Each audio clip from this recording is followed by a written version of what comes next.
Halo, assalamualaikum warahmatullahi wabarakatuh. Kami dari kelompok 2 yang dimanakan beranggotakan saya sendiri Miftahul Jahna, teman saya Erika Heronisa, Julia Cindy Pratama Putri, dan Aslamta. Nah, di sini kami akan menjelaskan sedikit mereview materi praktikum tentang asidi alkalimetri, di mana kami akan menjelaskan secara singkat tentang asidi alkalimetri. Asidi alkalimetri merupakan salah satu jenis titrasi yang menyangkut asam dan basa. Titrasi termasuk metode volumetri yang digunakan untuk penentuan konsentrasi asam atau basa dengan cara menetralkan asam dan basa secara tepat menggunakan larutan baku asam atau sebaliknya, yang konsentrasinya telah diketahui dan memanfaatkan indikator sebagai penanda reaksinya.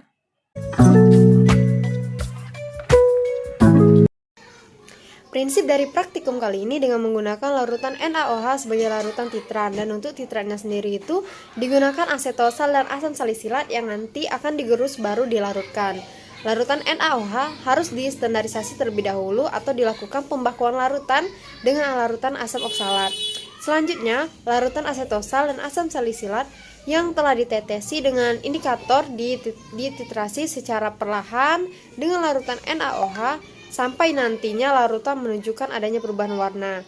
Tiap bahan ini dibuat dalam 3 replikasi dengan tujuan untuk meminimalisir human error yang mungkin terjadi selama proses titrasi, sehingga saat perhitungan kadar tidak akan ada penyimpangan yang berlebihan.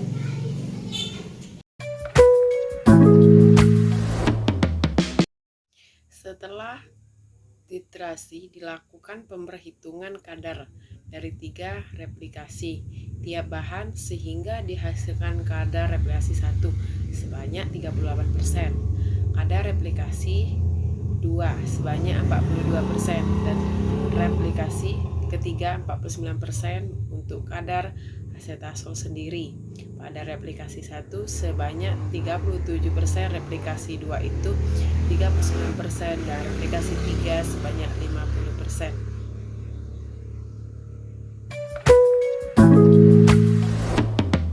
Asetosal atau asam salisilat adalah senyawa yang bersifat asam, sedangkan NaOH adalah senyawa yang bersifat basa.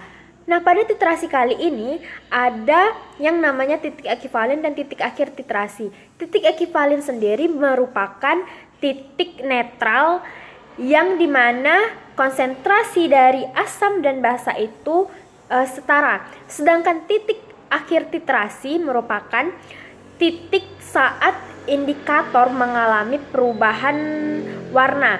Perubahan warna sendiri pada titrasi ini ialah perubahan warna merah muda.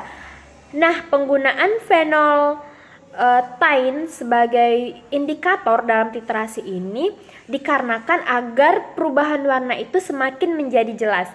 Nah, perubahan warna ini dapat menyatakan sebagai hasil akhir dari titrasi atau bahwa titrasi tersebut sudah selesai.